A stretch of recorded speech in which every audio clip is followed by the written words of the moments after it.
ଆଜ୍ଞା ସୁଭଦ୍ରା ଯୋଜନା ବାବଦରେ ଆମ ମୋଦି ସରକାର ଆଉ ନିର୍ବାଚନ ସମୟରେ ଓଡ଼ିଶାର ପ୍ରତିଶ୍ରୁତି ଦେଇଥିଲେ କି ଯଦି ସରକାର ଆସେ ସୁଭଦ୍ରା ଯୋଜନାରେ 50,000 ଟଙ୍କା ଭାଉଚର ମହିଳାମାନଙ୍କୁ ଦିଆଯିବ। ସେ ମହିଳାମାନେ ବର୍ତ୍ତମାନ ସରକାର ଆସିଲା ପରେ ସେଟା 100 ଦିନ ଭିତରେ କାର୍ଯ୍ୟକାରୀ କରିଛନ୍ତି ଏବଂ ପ୍ରତିଶ୍ରୁତି ଦେଇଛନ୍ତି ଯେ 23ରୁ 59 ବର୍ଷର ମହିଳା ବିବାହିତ ହୋଇଥିବ ସେଇମାନଙ୍କୁ ପରିବାର ଜଣେ ସଦସ୍ୟଙ୍କୁ ଦିଆଯିବ 50,000 ଟଙ୍କା ଭାଉଚର। ସେଟା ସେପ୍ଟେମ୍ବର 17ରେ ଲାଗୁ ହେବ ବୋଲି ଆମେ ବହୁତ ଶୁଣିକି ଖୁସି ଅଛୁ।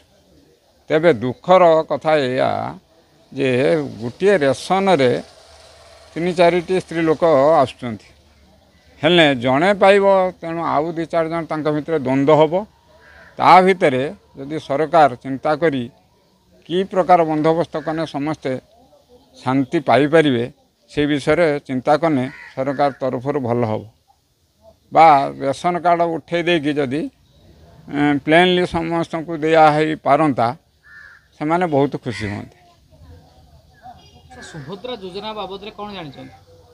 ଆମର ମୋଦି ସରକାର କାଟୁଛନ୍ତି ସୁଭଦ୍ରା ଯୋଜନା। ଯେ ଇଲେକ୍ସନ୍ ପରେ ଯଦି ଓଡ଼ିଶାରେ ଆମର ବିଜେପି ସରକାର ଆସେ ତାହେଲେ ସେମାନେ ସୁଭଦ୍ରା ଯୋଜନା ସ୍ତ୍ରୀ ଲୋକମାନେ 50,000 ଟଙ୍କା ପାଇବେ। ସେଇ ଅନୁସାରେ ସମସ୍ତେ ଲୋକ ଆକ୍ଷେପ ମାନେ କହନ୍ତି ଠାକୁର ଡାକି ଦେଇଛନ୍ତି ଭୋଟ୍ ଦେଇଛନ୍ତି ମୋଦି ସରକାର ଆସିଲେ ଆମର ସୁବିଧା ସୁଯୋଗ କରିବ 50,000 ଟଙ୍କା ପାଇବେ ସେମାନେ। ଆଉ ସେଇଟା ସରକାର ଲାଗୁ କଲେ ସେମାନେ ଯିବେ। ଯେଉଁମାନଙ୍କର ରାସନ କାର୍ଡ଼ ଗୋଟିଏ କାର୍ଡ଼ରେ 3-4 ଜଣ ଅଛନ୍ତି ତାକୁ କ'ଣ କରାଯିବ ସେଇଟାକୁ ହେଉଛି ବିଚାର କରିବେ। ବିଚାର ନ କଲେ କେମିତି ହେବ? ଜଣେ ଗୋଟେ କାର୍ଡ଼ ଜଣେ ପାଇଯିବ ଆଉ 3 ଜଣ ରହିଯିବେ।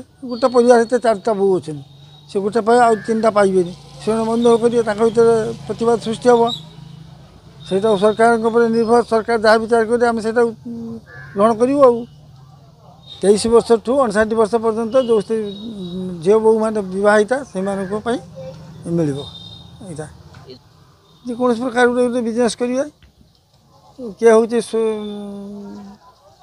ମେସିନ୍ କିଣିକି ମେସିନ୍ ଚଲାଇ ପାରିବ ବା ହେଉଛି କି ସୂତା ଇଏ କରି ଦେବୁ ସେ ସୂତା ଲଗାଇ ପାରିବେ। ଧୂପ ଇଏ କରି ସେମାନେ ଲଗାଇ ପାରିବେ।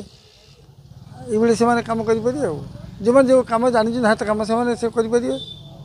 ହଁ ମହିଳାମାନଙ୍କ ପାଇଁ ଏଇଟା ହେଉଛି ସୁବର୍ଣ୍ଣ ସୁଯୋଗ ମୋଦି ସରକାର କରୁଛନ୍ତି। ସେଟାକୁ ଆମେ ମଧ୍ୟ ଗ୍ରହଣ କରିବୁ।